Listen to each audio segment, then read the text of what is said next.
got that Bunsen burner. It's Friday, and that means... Science! Science! It's Sci Friday on SkyWatch TV. I'm Derek Gilbert, and joining me in studio, my best friend, my wife, the author of Ebola and the Fourth Horseman of the Apocalypse, Sharon K. Gilbert. Hi, honey. How are you? Hi, sweetheart. Doing fine. Recovered from the defeat last night. I'm wearing my Cubs tie in sort of memorial.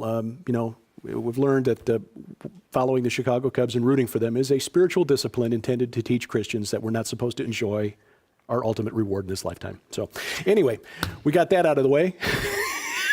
It also means you can't believe everything you see in movies. That's right. Back to the Future 2, which took place in October of 2015, said that the Cubs had taken everything. They'd won the World Series, which was a little early, actually, because it hasn't even been played yet. Yes, that's true. So anyway, the prophecy of Back to the Future proves to be untrue as well. It does indeed. Well, lots going on in the world as far as science is concerned. Yeah, boy, there was an interesting story this week, and even the renowned physicist Michio Kaku weighing in on this one.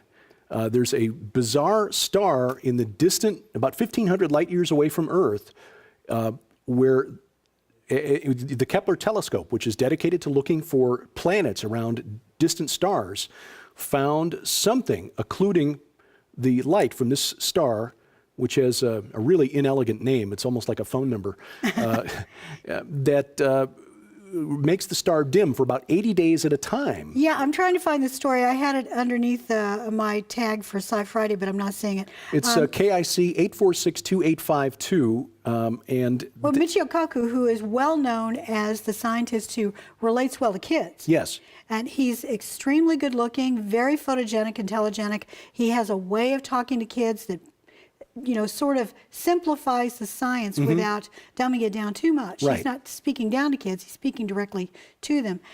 He's talking about this obstructing planet that dims this star so much that it is assumed that the planet is massive. What's really interesting is that scientists, instead of assuming it's an actual planet maybe the size of Jupiter.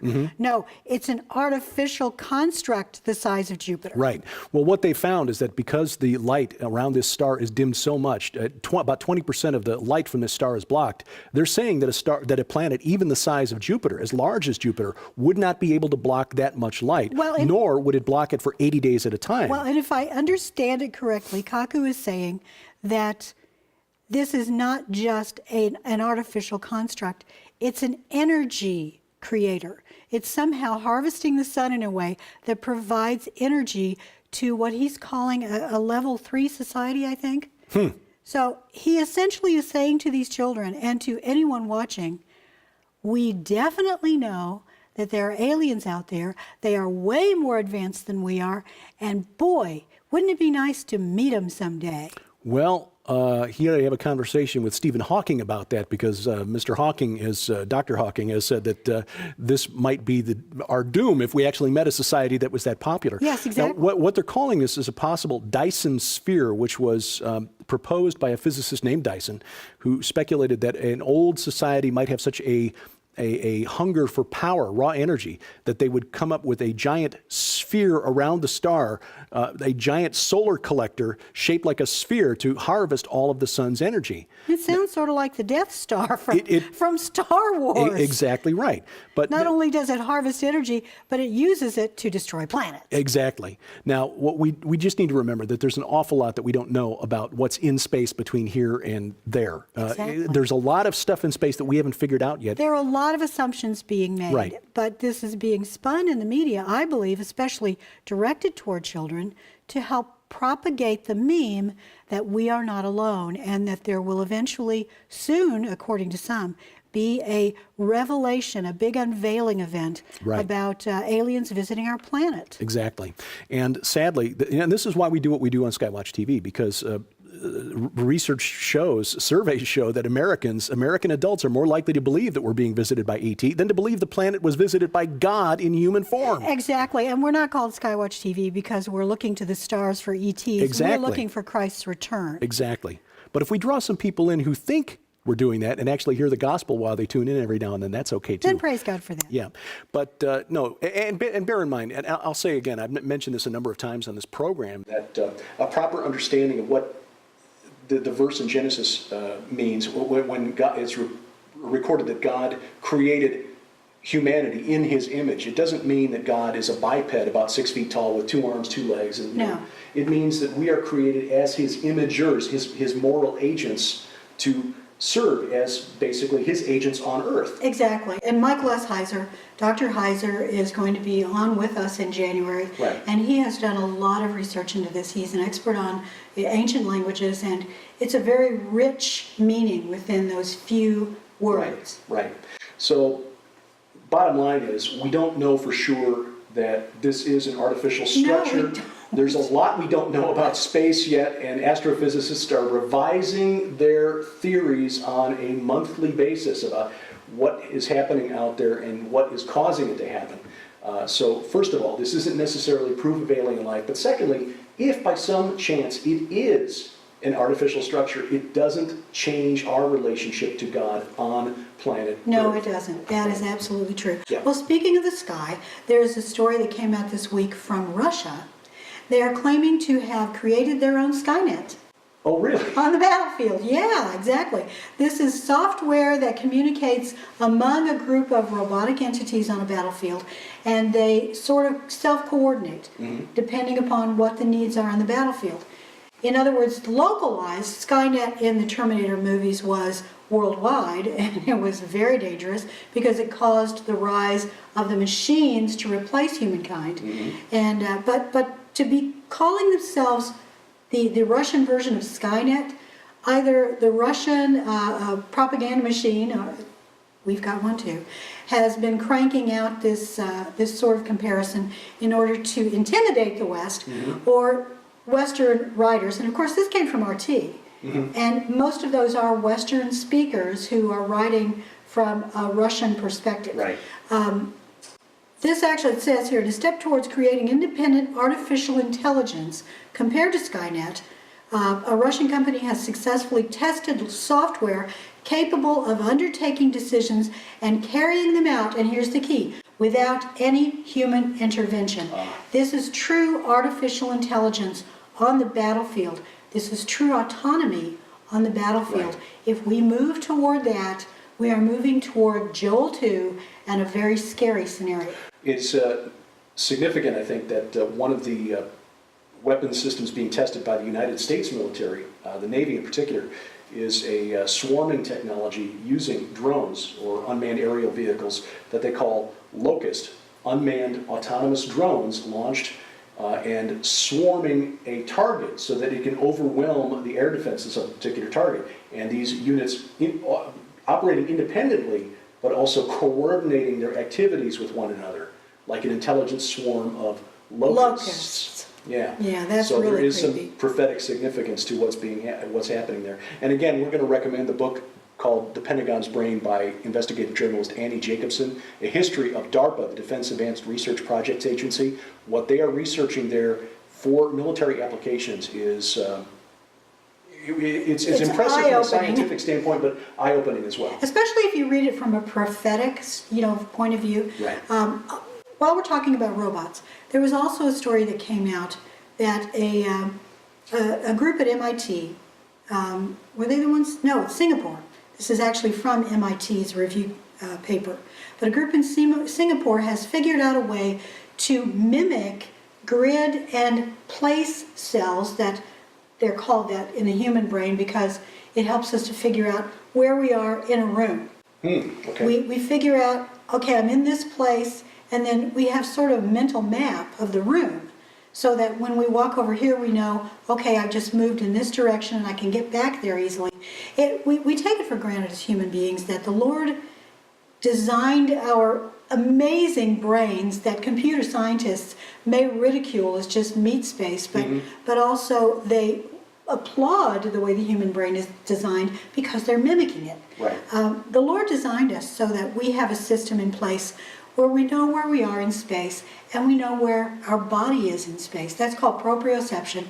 And the grid cells help us to figure out not just where our hand is, but where our hand is in space. Okay. It's an amazing, intuitive system that, I'm sorry, there's no way evolution was going to design this on its own through environmental Trial and error. pressure. Yeah. Exactly.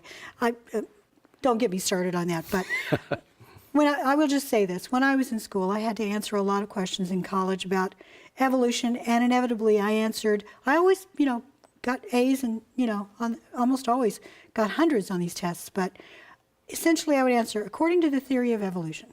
Mm-hmm. So I was giving them what they wanted, but I was not saying what I believed.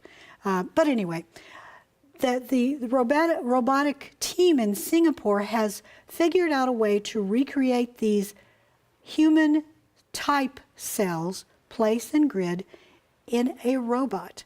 In other words, they're moving that step closer to giving a robot true sentience by allowing it to figure out where it is in the world and how to use its various appendages and how to navigate through a space, even if it's a brand new one. So this is a major step forward.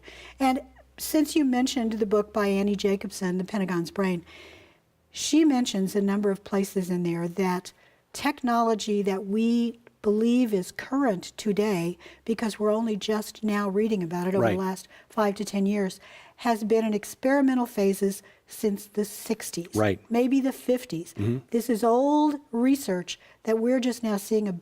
So if you think that the place and grid cells, the sort of stories we see in the mainstream media, that's as far as the researchers have managed to go, don't believe that. Trust me, they are much farther ahead than this, and it's secretive. Yeah. And I can't blame them for it, because the truth is, if our enemies, and I'm going to put that in quotes because, how do you define who the enemy is? Our human enemies on this earth, other countries that would like to outdo our military, really our secrets should not be theirs. I can understand the need for secrecy. Yeah.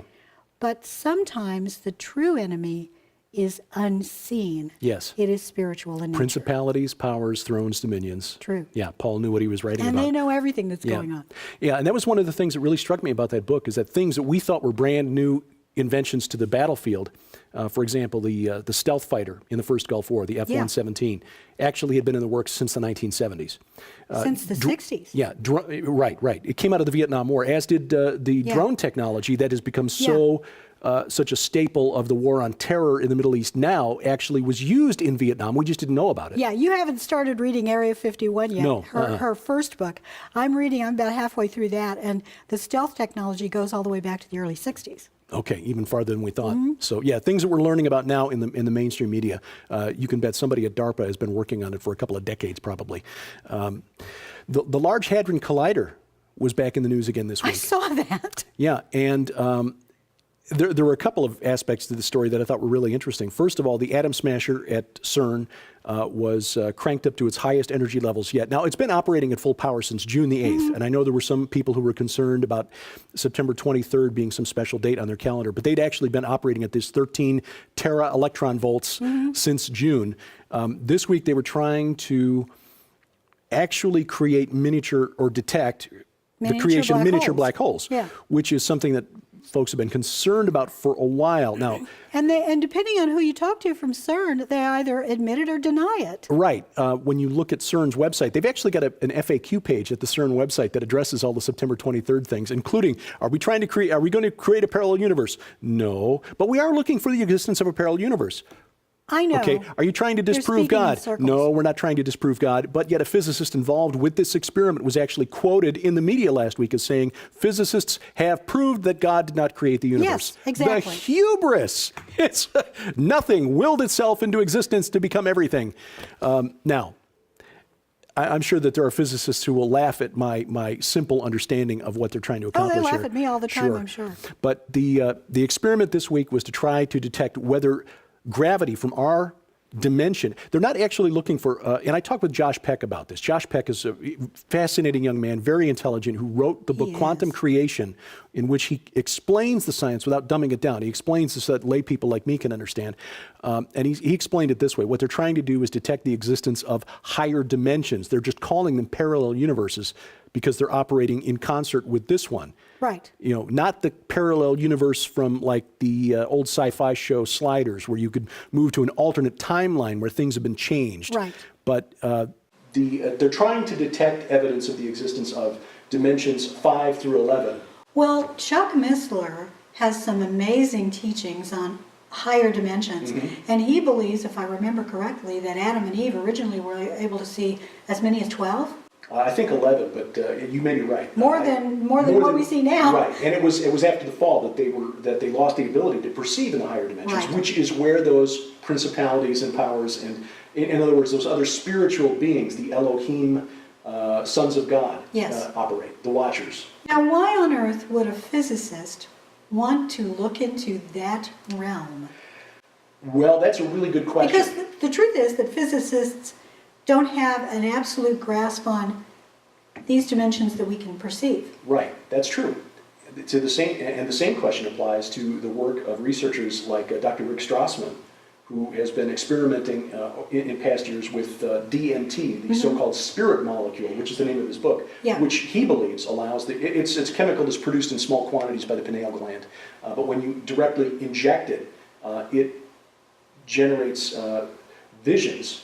And based on the accounts of the researchers in his studies, it appears that they were seeing just a greater reality than we humans can normally perceive. And many of them came back terrified. Yes, because the entities that they encountered in those other dimensions generally were unfriendly. Yeah. At best, they were ambivalent, but some of them were outright hostile. Yeah, that is something that you can recreate not just with the DMT molecule, but by taking something called ayahuasca, which Yes. is very popular right now with young kids. But a similar And people who go to South America trying to Yes. to take this under the guidance of a shaman. yes, a spiritual journey. Yes, as yes. well.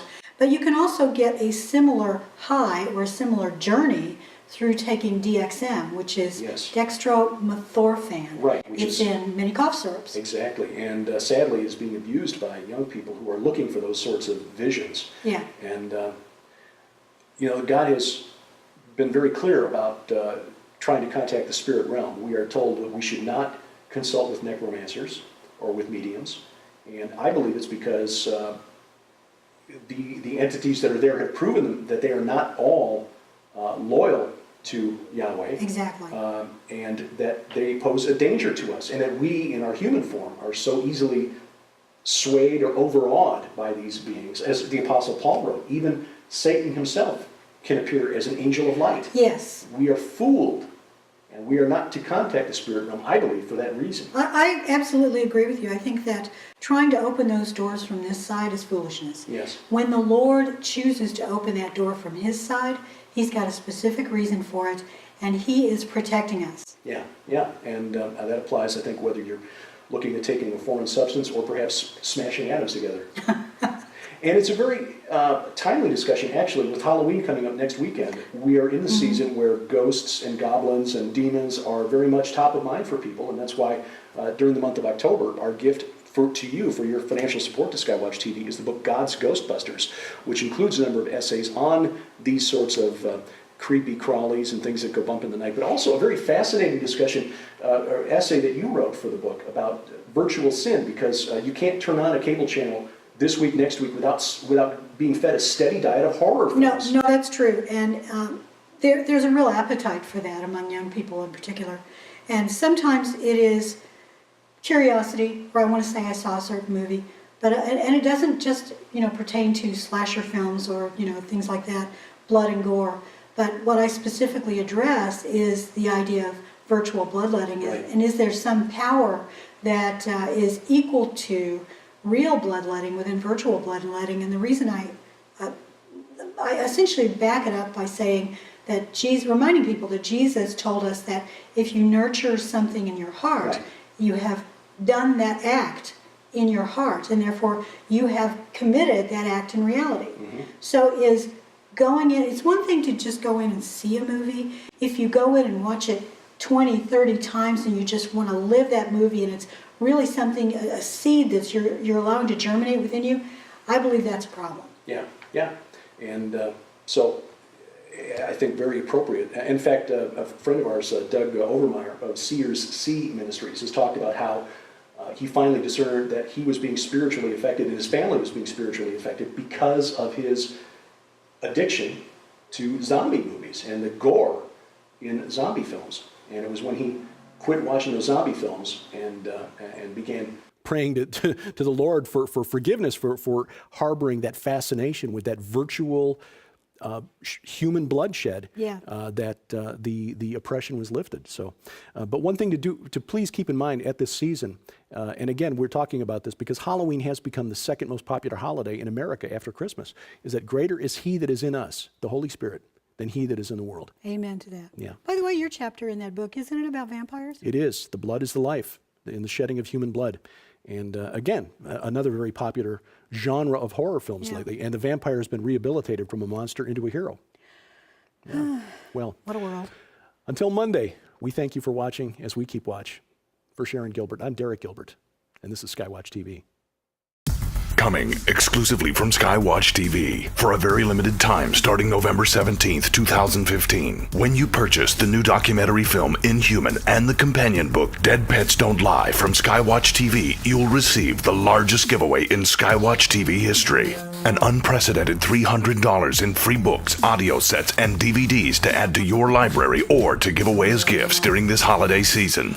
Included in this limited time giveaway are never before offered free audio sets. Over 30 hours of the most sought after interviews in history with global experts combined on a special 2-disc volume set discussing the unfolding genetic Armageddon now underway and what you need to know to survive the future. Featuring Something Transhumanism This Way Comes, The Coming Replacement Humans, The Days of Noah, The Coming Zombie Apocalypse, Conspiracy Theory, Psychotronic Warfare.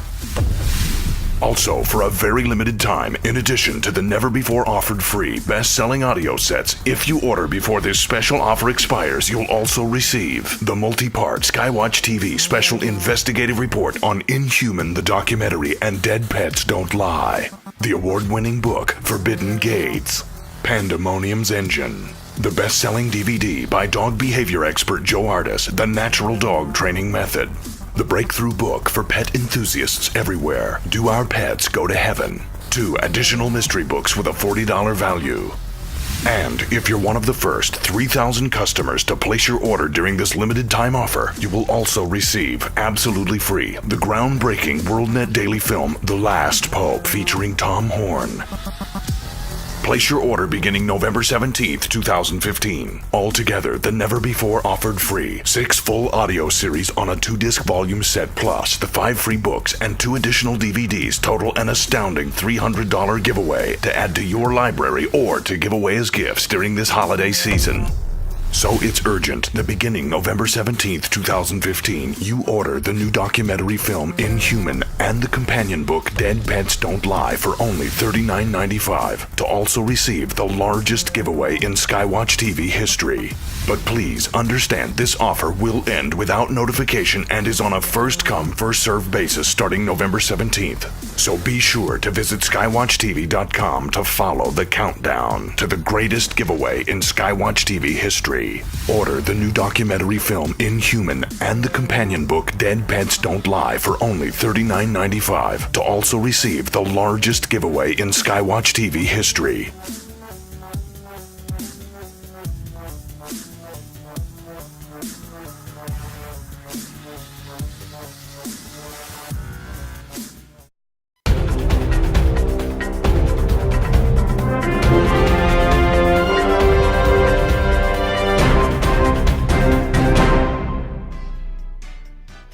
Fire up that Bunsen burner. It's Friday, and that means science! It's Sci Friday on SkyWatch TV. I'm Derek Gilbert, and joining me in studio, my best friend, my wife, the author of Ebola and the Fourth Horseman of the Apocalypse, Sharon K. Gilbert. Hi, honey. How are you? Hi, sweetheart. Doing fine. Recovered from the defeat last night. I'm wearing my Cubs tie and sort of inelegant name. It's almost like a phone number.